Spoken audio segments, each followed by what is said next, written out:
Hello and welcome to Mr. Randy's Wine and Spirits. I'm Mr. Randy, and today we're going to be doing another brew review. If you're new to the channel, hello, welcome, come on in.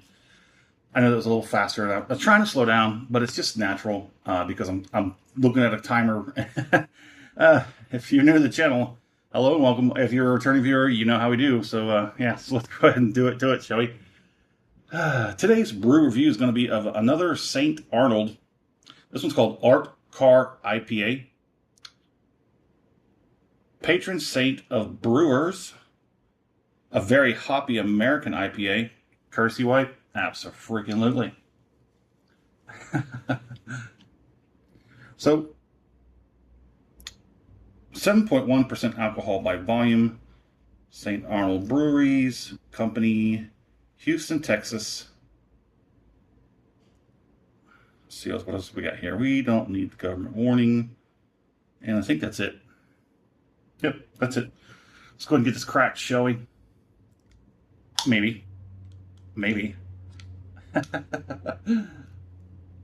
Which one? This one. I split the microphones. One's over there, one's over there. Not on me, because my chains keep popping in the microphone. So if you're new to the channel, when I do my brew reviews, I try and find singles. Sometimes I might have to buy a variety pack, and I'm fine with that as long as the majority, at least half of what's in there, is either I've had and is okay, or I'm thinking it's interesting, or, as long as they're not just going to sit and collect dust. That's what I'm worried about. Sometimes I have to buy a 6-pack or 12-pack or an 18-pack. I need 2 hands to set that down. So we've had a few St. Arnold's, quite a few actually. Well, because it's a craft beer that's produced and distributed here in Texas. It's an American IPA, and they say they use Pacific Northwest hops, 2-row pale, and Cara 45 with Cara foam malts. It comes in with an IBU rating of 55, which is pretty nice.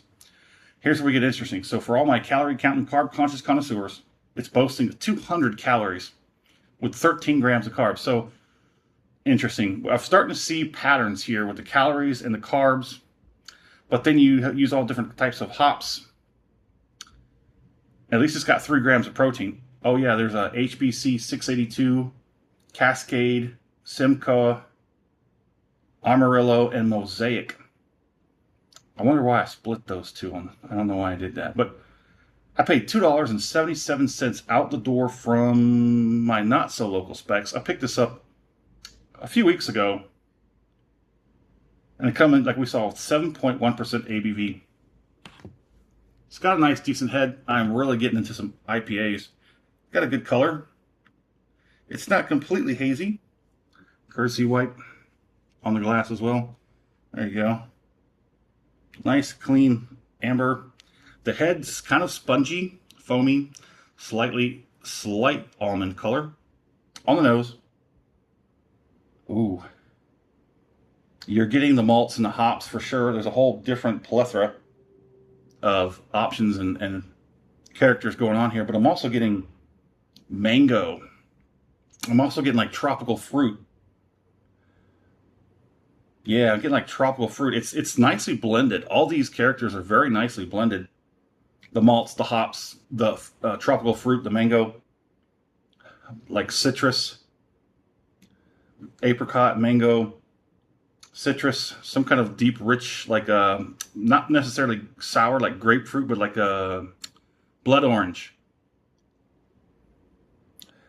And it's like, that's nice. It's got a nice nose on it. So let's get it on the palate.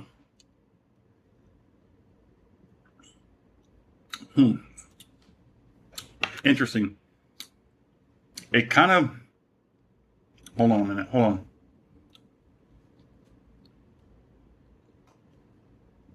on. Oh, nice. Wow. That's interesting. Hold on. Let me give you a bit so you can try it. Interesting, huh? It's like everything all at once.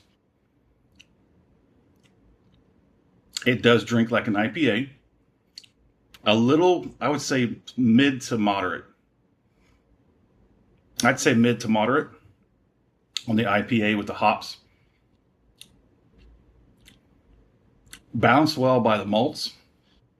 It does have a bit of a dryness on the tongue. All that tropical fruit sort of dissipates relatively quickly up front. Let me get one more. Mm-hmm. Yeah. Somewhat similar to like a Belgian white. If you've ever had plenty of those, it comes off kind of citrusy, kind of fruity right up front. Not overly whelmingly so, not like juicy, but then like slips into this malty, hoppy, slight dryness on the palate. Actually, it's a little bit more than slightly. It's about about a mid of the chart sensation going on with the dryness. It's not offensive. It's not bothering me. It's not bugging me, but it's pretty prominent. It's pretty right there. Got some creaminess kind of like foaming up, on the side of the cheeks and the tongue. Yeah, the dryness sort of subsides a little bit, and you do have that sort of like malty, hoppy sort of aftertaste that kind of hangs on. I'd probably give it like a 2 out of 5. It's there, it's hanging around, but if you liked the video, go and hit that thumbs up button. If you haven't subscribed to the channel as of yet, go ahead and do so while you're there. That way all these content and all these videos will come to you as soon as I release them. Sorry if that made... I'm just checking the microphones. Still new. I'm new. I'm new with these microphones. Do 2-channel, that way you kind of get a stereo. They did make a weird noise at one point. I hope I figured that out. I do test these. After I do the videos, I do go back and I run them through. After I go through the filter, I run them through. And then after I upload them to whatever platform, I run them through. And as far as I tell, they're fine. I use earbuds, headphones, phone, tablet, TV. And for most of what I could tell, I'm pretty good. But let's put a score on it, shall we? Now, St. Arnold is like I said, it's a Texas brewery. Some of our Texas breweries have shut down in the past couple months, and it's kind of sad. I kind of wish, like, if nothing else, they could do like a conglomerate. Like some of these bigger name brands can just take over. Because I mean, it's not the brewery's fault. It's the economics, and it's just the thing. It happens. And sometimes business dips down below a certain threshold where they just have to shut down. They could bounce back, but they just can't survive it because they're so small. If some of these bigger guys would come in and just sort of put a crutch up on it, and they could take a little bit of a percentage on the back end, be like investors, if you will, to keep some of these places alive, because some of these small breweries are damn good. But yeah, it's just a sad part about it. But these are regularly available. St. Arnold's are regularly available. Almost everywhere I go, I see them. But they're always like hit and miss. Sometimes the variety packs are seasonal. Some of the ones they have in the variety packs are seasonal. So in order to get them, you have to buy the whole variety pack. And I've had most of those. So that's what I'm saying. I don't want the other ones to sit around. But then again, I was thinking earlier, I would just build up all these extras and just maybe one day have a party. It'd take a while to build up enough. But anywho, let's score it. Oh, man. $2.77 out the door if you got in the pack or some variety pack, multi-pack. You probably pay lesser, probably $2.50. I think it's just fine. I know we skipped over that. We went to the fair price. I think it's fair for $2.50. My score is going to be I'm going to say a good... I'm going to say a solid 4 out of 5. How's that sound? A solid 4 out of 5. It's a good IPA. There is, like I said, now I got everything is dissipated except for that dryness on the tongue.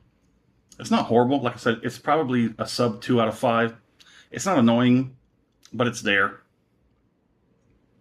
Solid 4 out of 5. My fair price, I think $2.50 for a single. Closer to $2 if you get it in a variety pack or a multi-pack. Would I buy this again? That's an iffy. That is an iffy. It's got a good low carb count for me. Calorie count is okay by me. I'm fine with that. 55 IBU, a plethora of hops and malts. Good stuff. Good nose. Tasty palate. I would probably lean more towards yes if I would buy this again. So if I saw this, and I have saw this in multi-packs, but I've never tried it. This is what I was going for. But in order to get it, I would have to buy a multi-pack of half of the things I didn't like, half of the things I didn't care for, were too heavy-handed with the carbs, or so on and so forth. But there it is.